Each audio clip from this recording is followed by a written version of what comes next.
Reset! I hope you brought rubbers, because a storm is coming. That's nasty and not even a little scary. Rubbers? You know, rain booties. Don't improvise! Reset!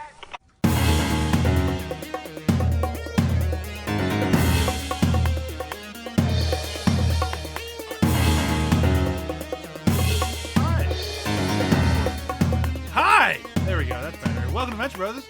Venture Bros, a Venture Brothers podcast. With me, your host, as always, Bryan Dressel. With me, as always, is Graham, Brown Widow, Mason. Hi. Yeah? Just thinking of the move-in scene of, you're not fucking that thing, are you? Yeah, that's oof. The first thing that popped into my mind was, oh, did that just come out of your? That's also a Widow great kick. one. We also have Matt Baron Underbite Dykes. Ooh. Whoa. Throwback character. Haven't heard from him in a while. Yeah. Blast from the past. Yeah. Back when we were talking about him, I was always saying how he's one of my favorite characters that unfortunately just kind of disappears, and here we are where he has disappeared. Again. Yeah. He disappears, and he comes back, and then he disappears again. Like when he came back that second time, you're like, oh, cool. This is going to be great. They're going to use him a bunch. Wait, where'd he go? Yeah, oh, he's gone again. Hitman. I just keep thinking of when Phantom Lynn says, "I formed a revenge society," and Brown and White goes, "Yeah, with a shoe and a toaster." Or was it teacup? One of the two. Oh, he's It's definitely a toaster. definitely a toaster. Well, because he has the teacup as well, though, doesn't he? Wisdom. Yeah. Oh, yeah, he does. But I don't think Baron Underbite mentions that one. I think it's just the shoe and the toaster. Yeah. It's been a while. Been a long while. So I forgot to mention the past couple of weeks, but I should do a big thank out to, I'm really sorry, buddy, if I'm butchering your name here, Ranma Tushin. I'm sure that was horrible, and I might remove the name entirely because, you know, who knows if you want that out there. But I wrote in some fan mail, and it's this wonderful theory on why Myra went nuts. And it is, I was going to read the whole thing on here, but he really dove into this. Yep. Very long, very thought out, very well-researched theory. And I got to say, sure, I can see that happening. I'm not sure if there's enough in the show as is to go for what he was saying, but, you know, otherwise it was pretty good. Yeah. Definitely very thorough and researched, and yes, it's, quite a lengthy email. But very cool. Very cool for the theory. future, if anybody else wants to write to us with these sorts of theories, we are more than happy to get them. But in that email, be sure to say whether or not we can post it, because I don't want to post your stuff without your permission. So if you do want your theory on Myra being posted, reach back out to us. I think I've already sent you an email back at this point saying, can we post this or not? But if you do want to send us fan theories, we are always happy to receive them. athpod.com for all the ATH Network shows. Reach out to us there. We love hearing from you. And if you want your stuff posted, be sure to note that in the email, and then we will know. Hell, the only reason I'm here is because I reached out to them on the Facebook page. Yeah, see, True. we like reaching out. We like interacting with fans. We like talking to people. And- we sometimes and bring Brok. them on board. Yeah, Brok was And the Brok, same our way. lead researcher. Yeah. Which we haven't thanked in a while. He's still doing research on every single episode. I always forget to thank him. Thanks, Brok. Thank you, does. Brock. Oh my god. He is a lifesaver. He really does is. Like, Incredible work. This show would not happen without him, because we don't do nearly enough research on our own, and we always forget to thank him because I am terrible at that. But he knows he's thanked. He knows it out there, somewhere in the world, right? Right? I'm sure. We It love doesn't you, matter. Brock. Thanks, Brock. Hashtag thanks, Brock. So that's all the housekeeping stuff for this week. So Bellicose Proxy is the episode of the week. Yeah. Yeah. This is, I am wearing, currently, as we're recording, I'm wearing the shirt from this episode. I was so excited, and I loved this one so much. But it is Matt's turn to tell us what happens this week. So, Matt, do you want to do a real quick breakdown? Sure thing. So, the Monarch decides to join the Big Villain program, a mentorship program similar to Big Brother's, and is assigned St. Cloud as his little villain. He and 21 tutor him on how to be a supervillain and arch Billy Quizboy. Rooster gets wind of this and decides to, with the help of Brok, tutor Billy on how to fight off an arch. A level 1 arch, though, that is. Meanwhile, Sheila is trying to get Girl Stranger S464 to cooperate and turn on the Peril Partnership and become a double agent. St. Cloud and Billy, with Pete, face off outside Ventec Tower and end up hallucinating an epic battle thanks to St. Cloud's laughing gas.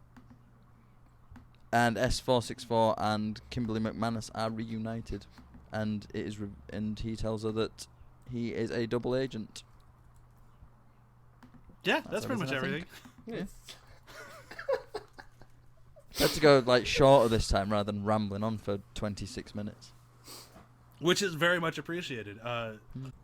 Now, Matt, you weren't obviously. We talked at great length at how much you hated last week. How do you feel about this week? I love this episode. Hate it again. I'm very surprised. Wow. 2 for 2, Matt. I think you need your ears syringing there. But no, I agree with you. I think this one's great. This one just cracks my shit up every time I watch it. I think it's a great episode. I mean, that whole opening with the in the training center is fucking amazing. Like, every room here is designed to be like fighting whatever it is. I can't remember the exact line. And then he opens the door and goes, there's this giant thing guy who looks like that Batman villain, Clayface. He goes, shut the fucking door. Except for that one. That's the men's room. Ladies' room. Ladies' room. It's just the way he goes, shut the fucking door. Gets me every time. See, out of that whole sequence, the one that gets me the most is always the, no, this is our hologram room. And, the hologram one, yeah. Oh, no. I'd written that down as well. We really should put signs on these doors. Or just any signs. And there's no signs on any of the fucking doors, which is just fantastic. Especially with later with Dr. Z comes barging in. And Is this 8C? No, this is 8B. Oh, my mistake. My mistake. Fucking love Dr. Z. And then we can all get makeovers. And milkshake. We're not fucking doing that. And the fucking the Clue reference, not Clue, Clueless reference in there. Good shit. So good. Good shit. So Graham, I assume you're on the same page as us. We are all loving this one. Yeah. No, I love this episode, and I love the idea of the big villain stuff. And oh man, it's just so much good stuff. I actually kind of want to talk a little bit about that big villain thing because I really enjoy it. However, it does feel like something like the guild gets so expanded in season 7, especially as you find out they have like the rival, the Peril Partnership, who has been mentioned before, but nowhere near as much as they're going to be throughout the rest of the season. Right. But it does feel like more of a official organization in season 7 than anywhere else before, with the point system, how you have to be a top earner, the training program with the big villain, little villain thing. All this stuff is really interesting, and I really love sinking my teeth into it. But it does kind of have this like feeling like of almost regret, I guess, of I wish this was present throughout the whole series. Well, this is the first time we've really had one of the characters who is like a main character in the guild council. So this is why we're seeing it now. And like in season 6, they were still trying to rebuild the guild, and now by season 7, it's basically all the guild is back. Like it's all put back together. It's all strong. They don't have the blue morpho going around fucking things up. So this is the first time we really get a chance to see it, I think.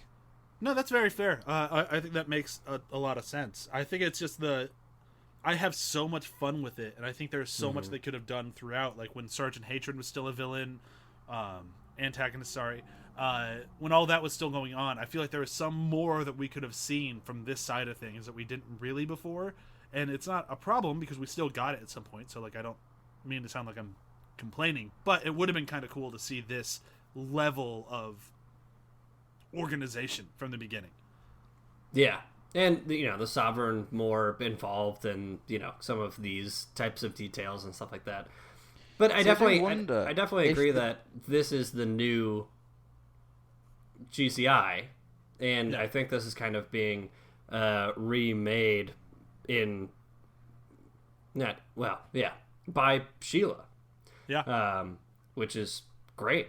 And so I think this is kind of the first, like Matt said, like this is kind of the first opportunity that we get to have this view into this world. And yeah, I mean, I hear you. I would love to have been here longer, but I'm just so glad we're here now, and I think it's better now seeing this version under Sheila's rule than it would have been under the Sovereign's rule, because the Sovereign probably didn't have a bunch of this stuff. I was just going to say that. Do we think that the Sovereign had the big villain, little villain program, or is that a new thing? No, I think you're probably right. There's no way. He definitely didn't, because even the Monarch said it before. He's like, holy crap, like, level 1 gigs are so cush these days. They didn't block traffic for us, but back in the day. Yeah. And I love that they block traffic for him. We got to dive into that. Like, as much as I love talking the guild stuff, we have to dive into the Monarch and St. Cloud, because it is... Oh, God. It's so good. I forgot. It's like... When he throws in the laser cannon? Oh, God, it was so cool. It was going so well until then. I forgot that there was 2 episodes I enjoyed St. Cloud in. I forgot how much I love him in this episode. He is so great. I mean, this is the first episode where I really loved St. Cloud, to be honest. Yeah. Like, I've been telling you guys. So good in this one, because it's like he's smarmy and everything like that, but he's not great. And I think that's what's so good about it. I think that's what's been missing. And I love how the whole time. I love how they comment on it too, or at least 21 does. Of like, God, you're just so creepy. Like, it's scary, but like in a creepy way. Yeah. I've worn my and rubber his evil panties. laugh as well, with that weird thing at the end. Oh, I'll get you, Quizboy. My big villain is roasting me. I'm so glad I wore my rubber panties. Stop.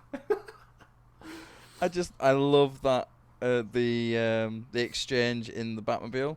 So, you ready to pull your first penis?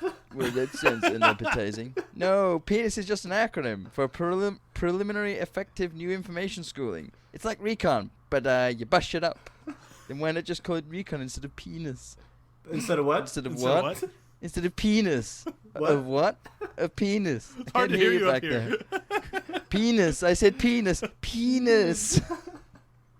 Just fucking love it.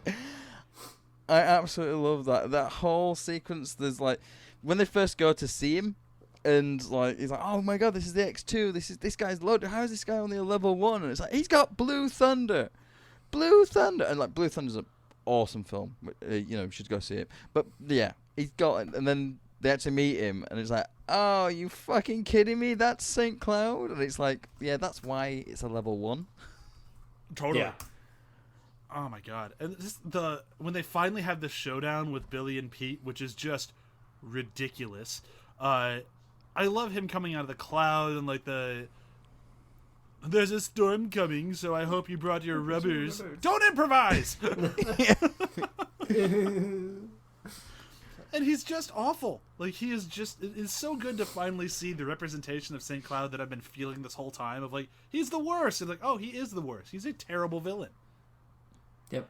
Especially when he I just love the breaks train into... on the tennis court as well. Yeah. Oh my god. Maybe when he breaks into Billy's mom's house. Yeah. Oh god, yeah.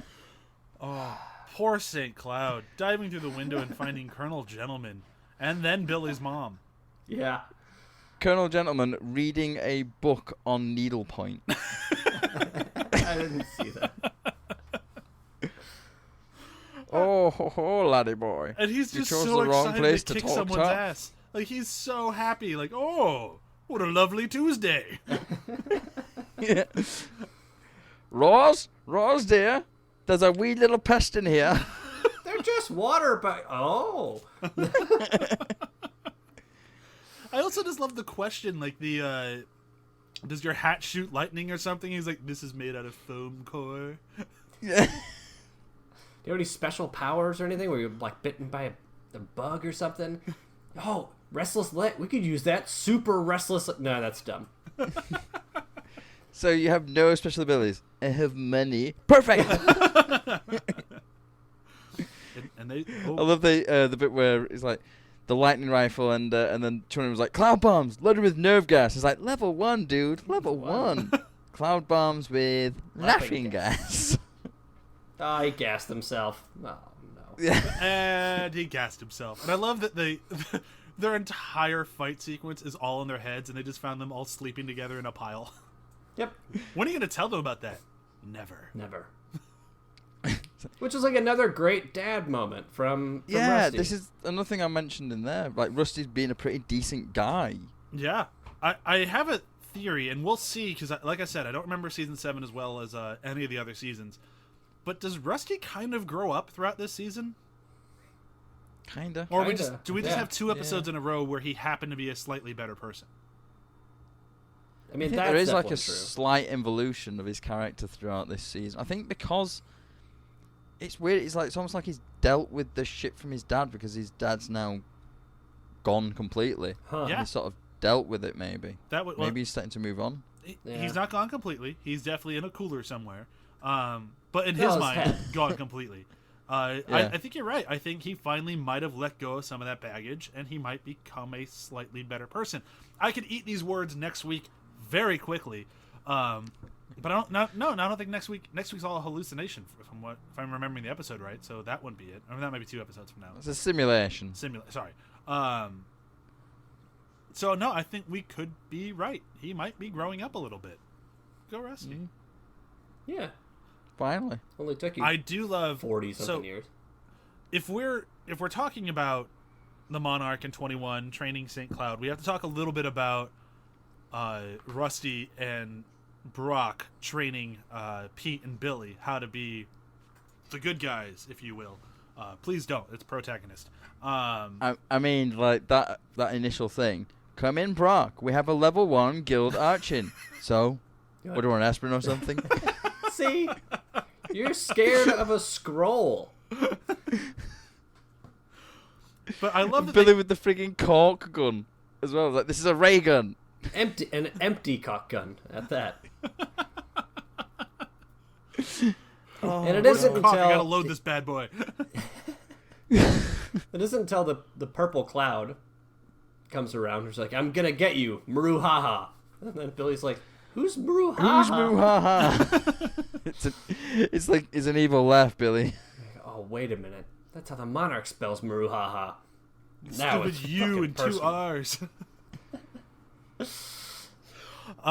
Man. But yeah, as soon as they agree to help him, like the rest of their time together is fantastic. From the costumes they go get from Ezio, to how they just keep shooting. I love that Enzo's Billy. back. I love that he's back. Oh, I love Enzo. And referencing that Rusty stole the blue tuxedo as well. That's great, but I love them. They keep shooting Billy with the paintballs. And every time. And then when I love Hank's moment. Is brilliant. Yeah. Hanks that reminds so me. Blam. I told you not to trust anyone. Just because he points the watch at him. I said trust no one. I want to talk about Stranger S464 and the interrogation scene. Oh yeah, the description of the tub. Oh my god. Jesus. It's the look on Sheila's face as she's describing it that gets me. Oh god. That big grin, and it's just so very calmly describing just a tub how of milk. all this disgusting thing that's going to happen. Whenever you get hungry, you would pour honey on your face. Oh, that sounds nice. Sounds nice. Yeah, until it starts to go rancid, and then from that moment, you're like, "Oh my god!" It just gets more and more horrid, and it's like, it's legit creepy, scary. Holy fuck, that's terrifying. I really, really want to stop thinking about this. Please stop talking. You're still talking. This is really disrupting. And yeah, really, I don't want to get into that tub. No. Yeah, me neither. I mean, we've always said that Sheila's the most capable character. Yeah. At least on the antagonist side in the guild, she's the most capable of those characters, and that scene with her describing the tub and everything is just like, yes, she is, and it's like it's one of the best threats I've ever sort of seen in not just Venture Brothers, in most TV series, really, because it's just so the way it's delivered. It's just so calm, and she's got a big smile on her face as she's describing it all, and just like going into very gory details of exactly what's going to happen. Because she's just so excited about it. Not in a creepy way. Yeah. Just very like as if she's describing what she'd watched on TV last night, or like how to roast a chicken or something like that. It's just very precise, step-by-step stuff. Yeah. And it's effective. I mean, she knows exactly who she's talking to. She knows exactly what she's getting at, and she gets the results that she needs. He's like, oh, yeah. Oh, the Peril Partnership. Yeah. Let's talk about them. You're like, yeah, I'm working with I mean, if I was S464, I would definitely want to be wearing some brown pants. Let's put it that way. Yeah, I would never. He has a tube on his, but he has a bowl on his head with tubes sticking out of it. I think you're beautiful. And then just the fact that he does it successfully, turns, and then gets the girl. Like, it all works out. Well, I was going to say also with Sheila, too. So take from this moment and then cut to the very end of this episode where he's about to kick the shit out of Agent Kimberly McManus. Yeah. And Monarch jumps in and is like, oh, there you are. He's like, thanks, honey. You saved my life. He's like, no. I saved your job. I saved her life because you would have kicked the shit out of her. It's like, I think it's beautiful. A beautiful little moment. And just an incredible little quick arc of Sheila, of like how the most capable, but also how just kind of on the edge she is always. Oh yeah, when she's ready to go fucking nuts, she can go fucking nuts. It's so good. And I also like that they kind of wrap up the S464. I mean, does he come back, like, because he's not my favorite character. Yeah, I think he does come back. But not like this is like the end of his major arc, right? Yeah. Because he gets the girl, and I guess he has a double agent now, so maybe there might be more to it. I could be jumping the gun on that. I'm just not a huge fan of him for some reason. It just doesn't do a ton for me. Yeah, I mean, I think we've spent not really enough a time lot there. He's very one-dimensional. Yeah, I think we've spent enough time with him and Agent Kimberly McManus. It's kind of funny. We see the thing and blah blah blah, and I love that her little interactions and stuff. But it's kind of we're done. I mean, it all comes from like one little scene as well. Yeah. In the last episode of season 6. Yeah, that's true. Yeah. How will I remember you? I have a tube. Because I had the top of my skull removed and this clear plastic dome put on. Tube sticking out out of it. I love in the last episode how he's just like trying to introduce himself to all of the OSI to everyone. Oh, that's fucking gross. Sorry, pal, I can't help you with that. I think it's beautiful. Agent Kimberly McManus. I mean, I think it's great. It's wonderful. It's beautiful. It's a nice little moment, and we don't spend too much time there. And even in this episode, we get the little blips that we need, and how they, Sheila takes him to watch and ward, and they see her beautiful code, and all of that. And it doesn't feel too much. And by the end of this episode, we're like, okay, we're done. We can move on to something else now. Yeah, definitely. Yeah. One last thing I need to mention in this episode before we say goodbye and move into our favorite Venture Brother moment. I have to give the show credit for calling back to Gardo. I was so happy when they my god. That. Yeah, I made note of that as well. Like the actual mention of Gardo. Yeah. Gardo, like, what is it? Could have been a killbot with my voice programmed into it. Because I made one of those. It did not end well. His name was Gardo. It was Gardo. Was that season 1, 2? Season 1. I think it's one of, like, maybe episode 3 or 4 as well. Very early on. Very early. Yeah, so I was very happy to hear mention of Gardo again. But that was it. I think we're ready for our Venture Brothery moment. I did want to quickly mention, I said this before, I said this last week when we were talking about antagonists and protagonists, and we were talking about good guys versus bad guys. And in this episode, another Sheila moment, it's like, come on, guys. We are the Guild of Calamitous Intent. We are the bad guys. Own it, gentlemen. And it's like, another kind of declarative moment for Sheila in this episode. Also, piggybacking off of last episode where they were debating good guys versus bad guys, antagonists, protagonists, this type of stuff. Big villain program. It's right there in the title. Yeah. I was thinking about that actually when we were talking about this a bit further on when someone mentioned Big Villain. I was thinking actually, yeah, they're not going on that protagonist antagonist. It's not big antagonist program. It's big villain. That's true. So I don't know why I think it's just like Red Mantle and Dragoon who had the biggest problem with it. It's like the old guy, Yeah. almost. So that's why I think that this big villain program's a new thing. Yep. Because, it is the big villain program. It's not the big antagonist program. It's definitely a Sheila thing for sure. And maybe Dr. Z. He seems kind of into it. I mean, he's into anything. And then we can get milkshakes. Makeover. I love Dr. Z. Yeah. Okay, so let's move into the Venture Brother moment. Graham went first last week. Matt, do you want to go first? I mean, I just love the whole when they present St. Cloud with the lightning rifle, and it's just it is so like you couldn't really do that in anything like he's talking about doing all the really cool stuff, and it's like, yeah, feel that, and then he throws it to him and it just knocks him like flying. He's like, oh, that was so cool up until that moment. Mine's also a St. Cloud moment, and it's one of St. Cloud's lines, which I never thought would happen. But it's when he's trying to get like his evil catchphrase off the ground and running, and it's just not working. And he has the phrase, "I hope you brought rubbers because a storm is coming." And like, that's gross and not scary. And he's like, no, like for the raid, like rubber booties. He's not even trying to be gross, and he's just awful. Yep, so that's gross. Yep. Graham, what about you? So I'm kind of stuck between two. Like, one, I really love that the tub description thing, just because, oh my god, that's so fucking disgusting. But that kind of could happen in another show. So I just kind of want to go with the Dr. Z moment of the makeover montage between all three of them, because it's fucking incredible. And then them just flashing back and going, no, I don't want to do that. Yeah, we're not doing We're that. not fucking doing that. Yeah, absolutely. So that's the Bellicose Proxy. Do you want to do a really quick round of plugs and say goodbye? Yeah. Yeah. So this week on After the Hype, or Beyond the Hype, Behind the Hype are the words I'm looking for, we are covering Gremlins 2, the new batch, the next Joe Dante film.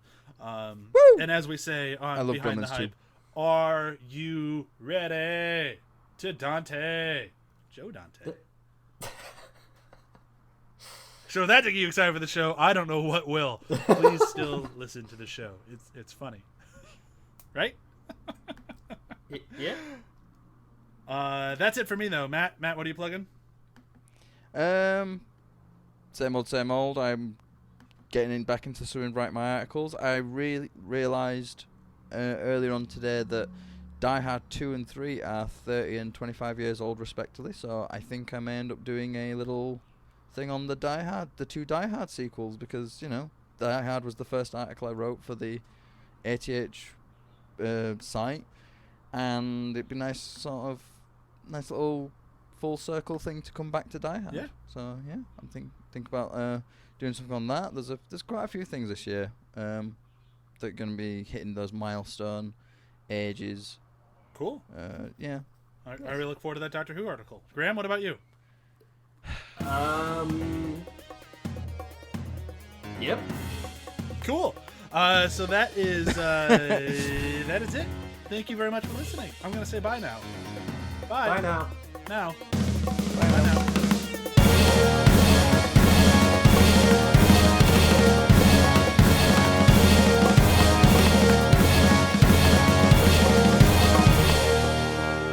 Nobody can refuse to stay. Now bye. Oh, we forgot Dave Grohl.